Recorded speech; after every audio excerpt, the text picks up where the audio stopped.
Welcome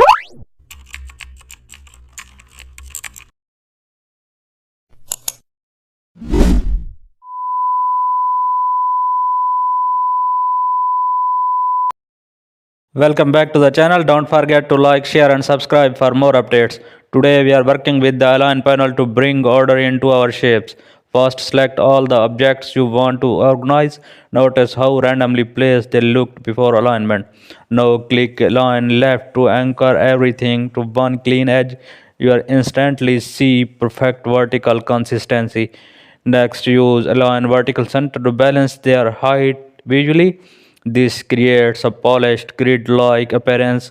To refine spacing, switch the distribute vertical options. Photoshop automatically calculate even gaps. These elements manual adjustment that waste time. After distribution, add spacing if needed using the move tool and shift track.